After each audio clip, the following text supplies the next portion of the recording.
नमस्कार, स्वागत है आपका मेरी दुनिया में। कैसे हैं आप लोग? आशा करती हूँ बिल्कुल ठीक होंगे और मैं भी बिल्कुल ठीक हूँ। तो आज मैं आपको जया एकादशी की व्रत कथा सुनाऊंगी। तो व्रत कथा को सुनने से पहले अभी तक अगर आपने मेरे चैनल को सब्सक्राइब नहीं किया है तो नीचे दिए गए सब्सक्राइब बटन को हिट कर दीजिए, बेल आइकन को दबा दीजिए, ऑल में क्लिक कर दीजिए, जिससे मेरे वीडियो के सारे नोटिफिकेशन आपको मिलते रहें। तो चलिए शुरू करते हैं। महाधनुर्धारी अर्जुन बोले, हे प्रभु, अब कृपा कर आप मुझे माघ माह के शुक्ल पक्ष की एकादशी के विषय में भी विस्तार सहित बताएं। शुक्ल पक्ष की एकादशी में किस देवता की पूजा अर्चना करनी चाहिए तथा इस एकादशी के व्रत की क्या कथा है, इसको करने से क्या फल मिलता है? श्री कृष्ण भगवान बोले, हे पार्थ, माघ मास के शुक्ल पक्ष की एकादशी को जया एकादशी कहते हैं। इस एकादशी के व्रत से मनुष्य भूत प्रेत पिशाच आदि की योनि से छूट जाता है। अतः इस एकादशी के व्रत को विधि पूर्वक करना चाहिए। अब मैं तुम्हें जया एकादशी के व्रत की महिमा सुनाता हूँ, तो ध्यान पूर्वक सुनो। एक समय देवराज इंद्र नंदन वन में विहार कर रहे थे। चारों ओर उत्सव का सा माहौल था। गंधर्व गायन कर रहे थे और गंधर्व कन्याएं नृत्य प्रस्तुत कर रही थीं।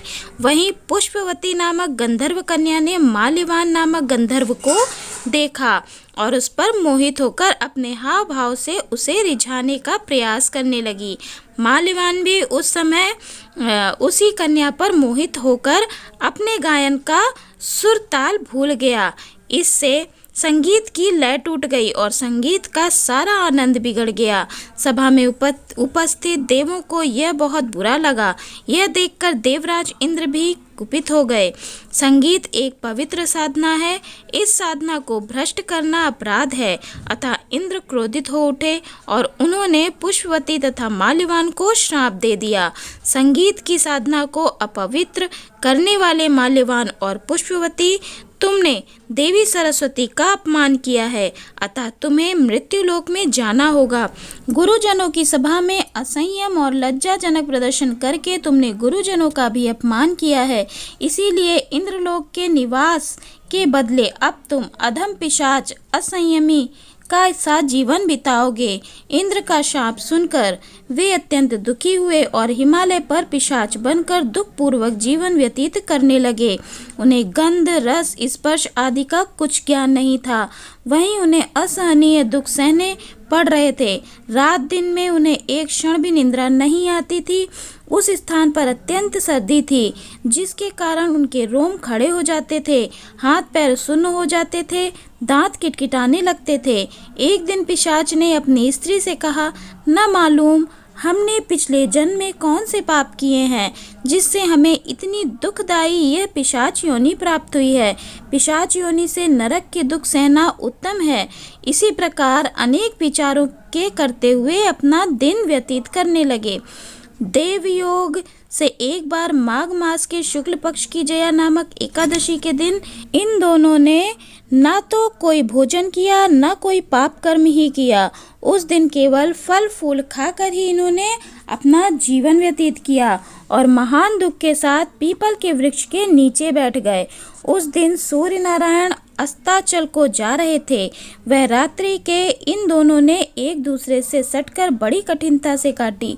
दूसरे दिन प्रातःकाल होते ही भगवान के प्रभाव से उनकी देह छूट गई और अत्यंत सुंदर अप्सरा और गंधर्व की देह धारण करके तथा सुंदर वस्त्रों तथा आभूषणों से अलंकृत होकर वे स्वर्ग लोक को चले गए। उस समय आकाश में देवगण तथा गंधर्व उनकी स्तुति करने लगे।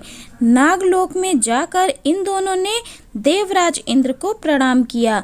इंद्र को भी उन्हें उनके रूप में देखकर महान आश्चर्य हुआ और उन्होंने पूछा, तुम्हें पिशाच योनि से किस प्रकार मुक्ति मिली? उसका पूरा वृत्तांत मुझे कहो।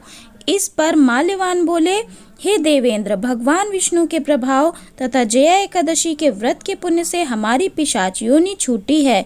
इंद्र बोले, हे माल्यवान, एकादशी व्रत करने से तथा भगवान विष्णु के प्रभाव से तुम लोग पिशाच की देह को छोड़कर पवित्र हो गए हो। इसीलिए हम लोगों के भी वंदनीय हो गए हो, क्योंकि शिव तथा विष्णु भक्त हम लोगों के वंदना करने योग्य हैं, अतः आप दोनों धन्य हैं। अब आप आनंद के साथ विहार करें। हे कुंती पुत्र, इस जया एकादशी के व्रत करने से कुयोनि से मुक्ति मिल जाती है। जो मनुष्य इस एकादशी का व्रत कर लेता है उसने मानो सब तप यज्ञ दान कर लिए हैं। जो मनुष्य भक्ति पूर्वक जया एकादशी व्रत करते हैं वे अवश्य ही सहस्त्र वर्ष तक स्वर्ग में निवास करते हैं। तो इस कथा का सार यही था कि संगीत एक साधना है, एक विद्या है, इसमें पवित्रता आवश्यक है। फिर जिस सभा में अपने से बड़े गुरुजन आदि उपस्थित हों वहाँ प्राणी को संयम और मर्यादा बनाए रखना चाहिए ताकि गुरुजनों का सम्मान बना रहे। गुरुजनों का अपमान करने वाला मनुष्य घोर नरक भोगता है। तो आपको मेरी ये छोटी सी कथा अच्छी लगी हो जया एकादशी की तो मेरे वीडियो को लाइक कर दें, कमेंट कर दें और कमेंट में राधे राधे हरे कृष्णा ज़रूर लिखें।